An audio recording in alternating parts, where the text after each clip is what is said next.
Hey everybody, welcome back to the channel. You saw the thumbnail, you read the title. Today we're taking a look at navigating around on the Digitakt, hopping in and out of these menus, supercharging your workflow into an ion cannon of awesomeness. So let's get right into it. I'm making this video for two primary reasons. The first is hopefully to be helpful, and the second is because I've been seeing a lot of discourse around the Elektron workflow and how they've laid out their machines, and I guess I'm just kind of throw in my 2 cents in the mix here. But I feel that Elektron has created something really unique with their tact and tone line here. The Digitakt in particular really clicks with me as a drum machine.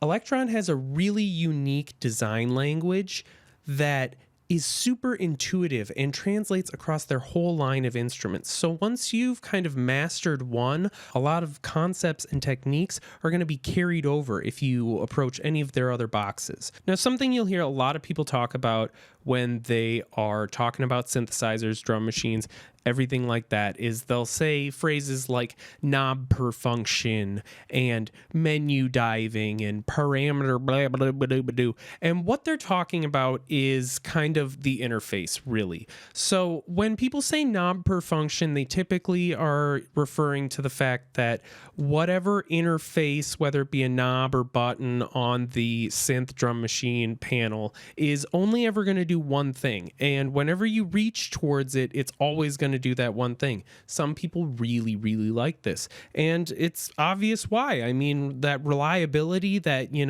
ability to always grab, whatever knob you want, and the ability to grab multiple knobs and turn them all at the same time is really advantageous, and can be super awesome. When people talk about menu divey type of things, they're often referring to this idea of sitting there with an encoder and going dee dee dee dee dee dee dee, and absolutely dialing in minute minuscule details. And some people see this as a disadvantage, and other people's really enjoy the precision that you can get from kind of like fine tuning with the scalpel. Elektron has struck a beautiful sort of middle ground with their line of devices, and I haven't seen anybody call it this yet, so I'm going to coin this phrase. They've kind of created a page per function sort of setup here. So you'll notice that along the top row here, you've got these 5 pages, and they are trig, source, filter, amp, and LFO, right? And every time you click into one of them, you're going to be greeted with 8 controls that correspond directly to these 8 knobs above you here. And every time you go into those pages, it's always going to be those 8 controls. These knobs don't really do much more than those 8 controls in these pages, and it's perfect. It's wonderful, because if you're working with the filter, you click into the filter page and you really just start to think about, hey, I'm going to be doing the filter stuff right now. With that being said, let's take it from the top and a holistic view of the Digitakt here. Let's get navigating. We've got a lot to cover, and we're going to move fast. So let's start on the left and work our way to the right, top to bottom. So right up here, we got a master volume knob. This is the knob that is always going to be this function. That master volume knob is going to always turn up or turn down your master volume. It's wonderful. Right below it, we've got the level data. So everything that's printed on the buttons or in white here is going to be just the exact thing that it's always going to do. So if we are in a track here, we can just always turn the level up or down. Right? Easy peasy. It's also going to be our sound browser if we hold function and click it. So function is going to always engage the yellow functions of whatever buttons they are under there. So that's pretty easy peasy too here. If we are in any sort of menu and we want to say, no, I don't want to be in this menu anymore, you could just say no. You can always say no. Moving right on down along, we've got the function button. The function button is amazing. If we press and hold it, it's going to just show us whatever mute mode we're in and what's muted. So we can also mute things like this and this and this and this and this, and that's really super duper helpful. We like that a lot. If we want to change the mute mode, we can click the mute mode button that's down here, and it's going to either make everything bright, which makes it so we're locked on that mute mode page there, right? So now we're locked on this page. If we go do something else, you know, we're still locked on this mute mode page. So we can mute things and play with stuff, but we're on this mute mode page. If we want to change to the other mute mode, we can do that here, right? If it's bright, we're locked on it. If we want to get off of it, we just do that and then hold function. Bam, we're back at the mute mode, right? So now, super duper important, the 2 mute modes. We've got global mutes, which are green. Remember, green global mutes, okay? So these are going to persist across your patterns, and they're going to exist throughout the whole project. So if we globally mute 1, 2, and 3, and then we go to a different pattern, 1, 2, and 3 are still going to be muted. In the other mute mode, purple for pattern purple, easy peasy, right? If we mute 1, 2, and 3, and then go back to pattern 1, 1, 2, and 3 are still, they're active. We go back to pattern 2, 1, 2, and 3, still going to be muted, right? Easy peasy. Purple pattern, green global, okay? We got that? We're grooving. We're grooving. So we kind of skipped over this pattern button here, but we also kind of used it. So the pattern is going to let you pop into different patterns. If something is playing, right, like this, and the play button's going, and we hit pattern, and then we go like that, it's going to flash this to us that we're in bank A on pattern 9 going to pattern 1, right? And then as soon as it stops flashing, it's going to let us know that we are now on pattern 1. This is a long pattern that is quite slow, so that's why it took so long. But now, if we just get no to get out of these menus, we can see we're in pattern 1, right? Easy as pie. Now, the pattern button works in conjunction with the bank button. The bank is going to let you go to all of these different A, B, C, and down through H pattern banks. So that's a lot of patterns we got access to. If we hit function in the pattern button, we're going to go to the metronome. So if you just click real quick, click for the click, we get to go to the metronome menu. If we quick click out of it, it's gone. If we hold it down, it'll say metronome off, metronome on, metronome off, right? That's really, really easy. It's super fast, super friendly, okay? So now the boring buttons. Up here, we've got your pattern project, your direct, that's not so boring, and your tempo, okay? So if we click into this one, we're in our pattern menu. We can use these guys to navigate. You can also navigate with this one here. So yeah, whatever floats your boat there. But we can rename the pattern, clear it, save to project, do all sorts of stuff, do a little bit of audio routing. You know, we can turn the global setting off for the audio routing per pattern if we so choose. In the global settings menu here, you know, you've got a few things. You can get in and out of a project. The samples is what I want to highlight here, however, because in the other menus for assigning samples into the Digitakt's RAM, there's no way to do what I'm about to show you, which is in this mode here, we can, you know, do a lot of things that are super duper cool. If we were to go back up to the, let's say we're in the factory menu here, and we go to factory, we go to drums, we'll go to electronic, ad lib, right? And then here we can hit function and yes, here, I'll turn this up. Oopsie daisy, sorry. So samples, and we'll go and we can hit function and yes to sample some of these sounds here, right? And then we can say like, ooh, I really like that one. So we'll click yes and leave a little check mark there, and maybe we like that one as well, and this one. And then we can hit over, or we can hit, you know, so we got a few menu modes here. But if we go over to the right, we can load the project. We can delete them, we can move them, we can create a directory, say my favorite dongo sounds, you know, ba-ding-a-ding-doom-dang-doom. Yeah, so let's just load these to the project just for an example. So this lets you select a bunch of different things, and then it gives you, you know, their RAM, where they live in the RAM there. So that's pretty nice. The other things in this menu are a couple of fun things. You know, you got your audio routing here. You got your global effects and mix. Now, this is very important. I like this a lot. I usually turn on the compressor and the internal mixer at the very least, and usually the reverb there too. Delay I'll change a lot, so per pattern. So I don't usually have that global, but the internal mixer I like because per pattern, I'm usually setting things up kind of the same. So I want those elements to be kind of mixed the same when I'm hopping between patterns. Same thing with the compressor. I usually set it up pretty much the same.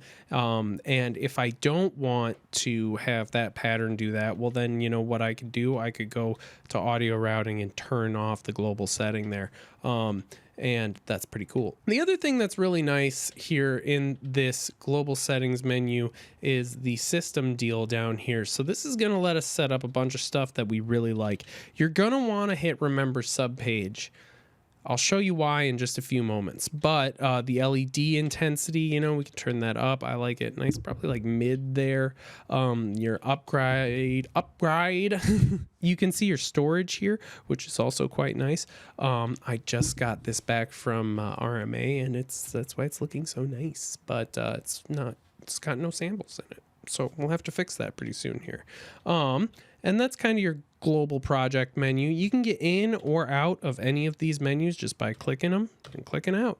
You know, your direct, this is where you sample. You could set your sample source. You could set if you want to hear it. You know, you could set a threshold with this. So as soon as the sound goes over that threshold, it starts to sample.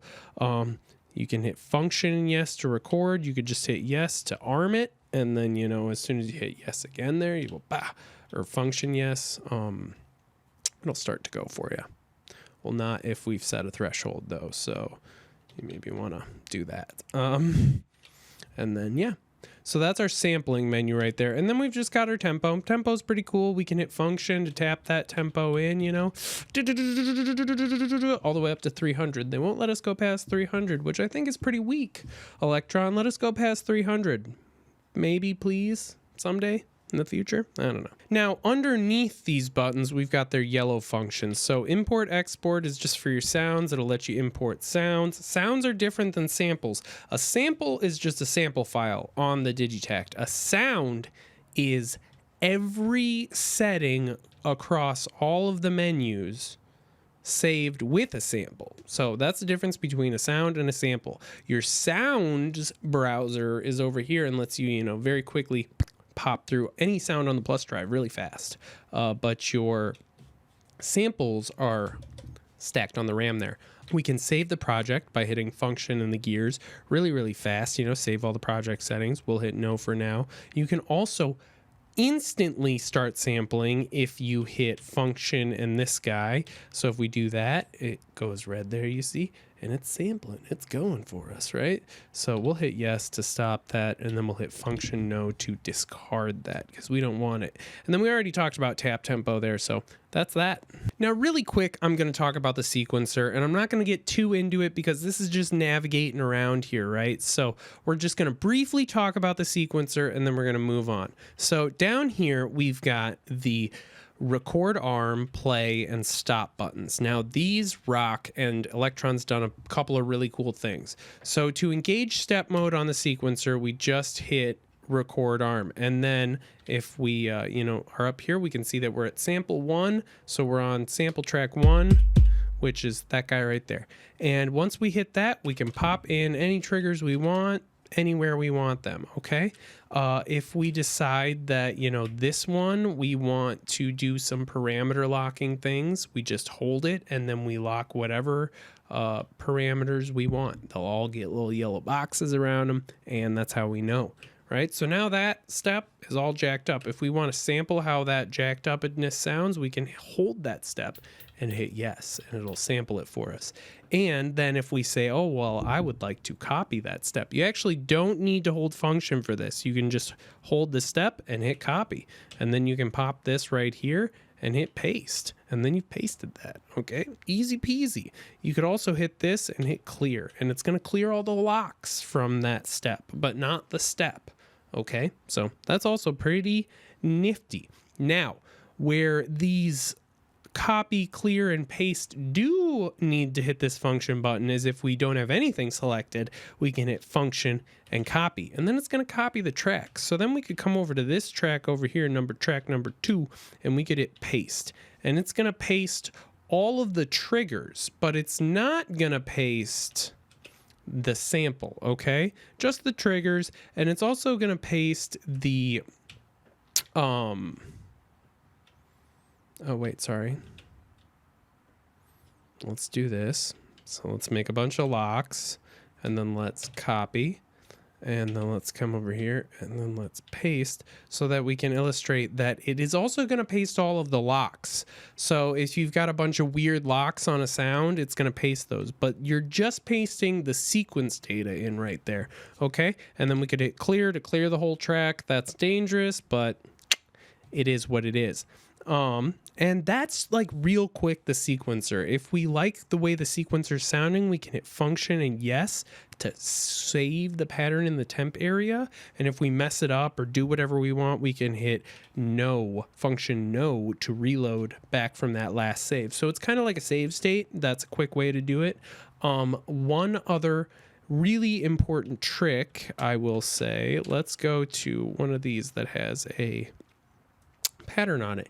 If you hit play, it's going to play. If you hit stop, it's going to stop. If you double tap stop, it's going to kill all the sound and make sure that nothing is going. See? So that's a pretty important little distinction there. Also, though, if you hit play and then hit stop and then hit play again, you're now cueing this, so you can do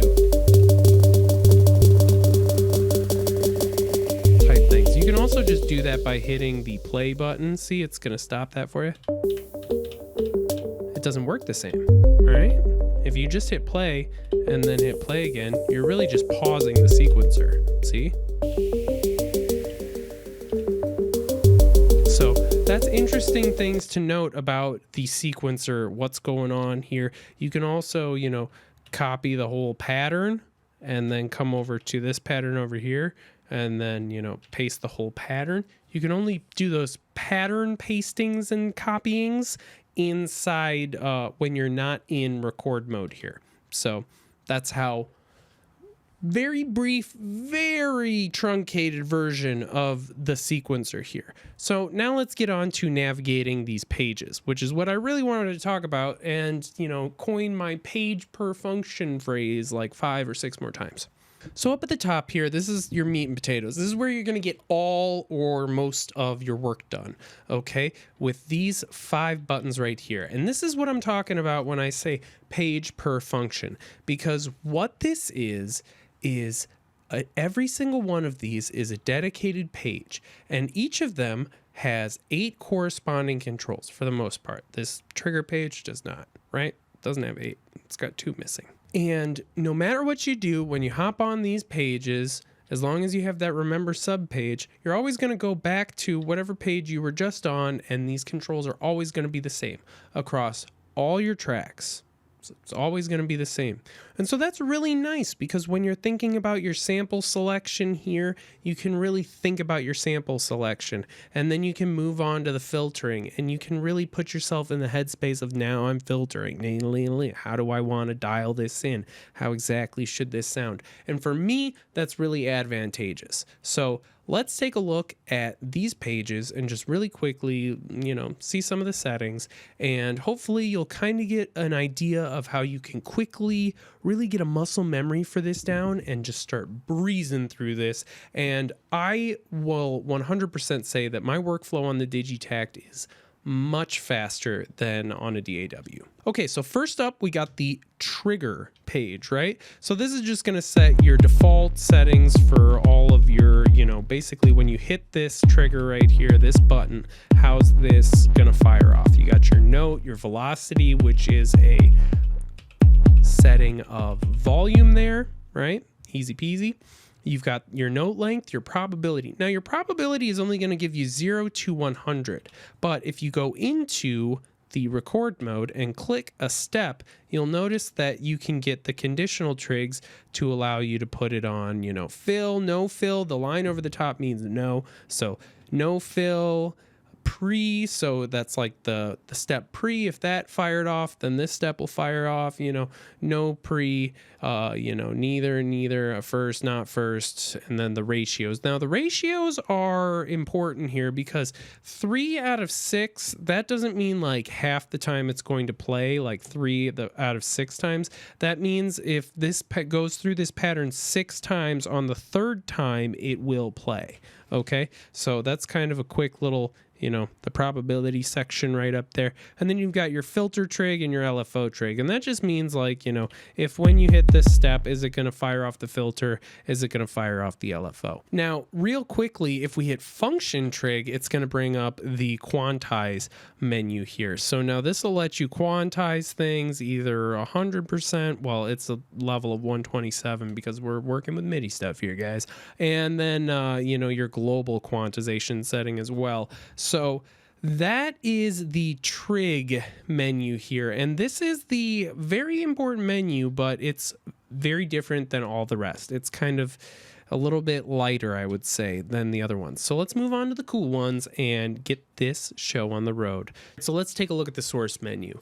And the source menu is a multifaceted menu. So how do we address those facets, or pages as Elektron calls them? Well, we click the source button and we can see that all 8 of our knobs correspond to all 8 of these controls: your tune, your playback control, your bit reduction, your sample selection, your start, your length, your loop point, and your sample level. And then we could hit source again and it'll just show us the waveform, and it'll give all those controls up top there for us as well. It's also going to show us our level over here, which is our track level on this view, which we can adjust right there. We could also adjust it on this view. We could all adjust it from any single one of these pages, to be totally honest. Your track level is different than your sample level, and it's different than your amp level. So make note of that.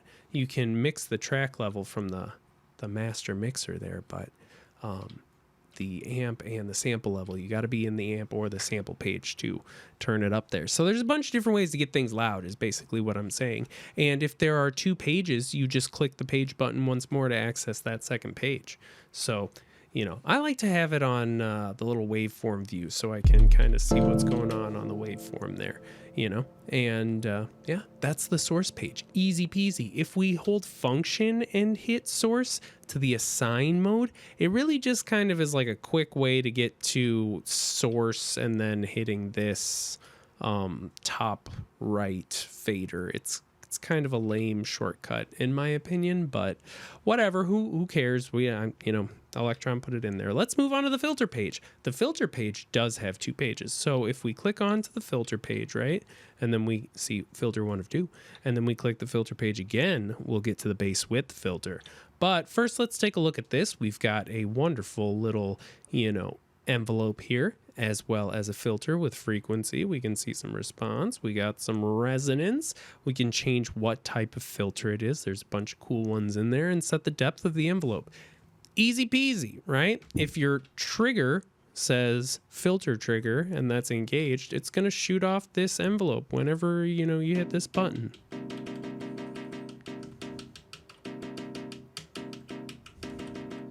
So easy, fun, functional, right? When you're thinking about filter stuff, pop over to the filter page. Maybe thinking your bass width, you want to carve off a little bit of those highs, a little bit of those lows. Maybe you want to make like just a band pass filter and just scrub all around the place. You can do whatever you want. That's on filter page 2, along with your envelope delay. If you need to use that, it's there for you, right? Amp page. The amp page only has 1 page, but it's a great page. It's full of amp controls, and they're easy peasy. You've also got your delay here, so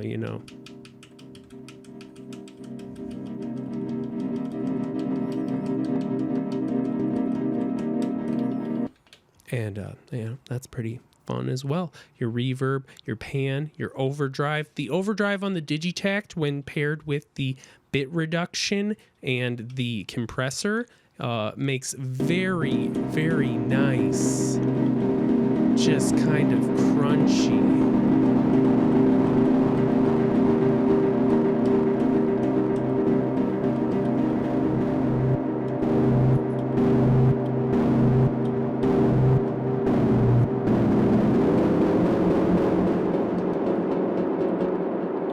This is just like some preset sound. But, just goes to show the bit reduction with a little bit of overdrive is the match made in heaven for the Digitakt here. So that's the amp page. There's only one page. The filter and amp page, their functions are the delay and reverb controls here. So you've got, everything you need to make your delay sound absolutely wicked. If you hold function when you're using a lot of these menus, you'll see that we get to step through exact values that are tempo synced. Or you could just scroll, and then you can also just click in for wacky, wild, wee, okay? And that's true on all of these pages here. We can kind of like slide with momentum, or we could click down for just like absolute, woo, whoa, wee, woo. And then function will often snap to specific points here. You see? So that's pretty nifty. But we've got delay, we've got reverb. Those are our function pages right there. Now, the last page is the master page. And there's a lot going on here. So let's dive right in. But first, the LFOs. We got two of them. 1, 2, right? You just click to see both of them, and you can assign them to go wherever you want. You've got phase accurate little deal here, which is so super nice. You guys don't understand how much we were suffering without the phase accurate display there. So, thank Elektron for that one. You got a bunch of different modes. Your fade kind of fades the modulation in or fades it out.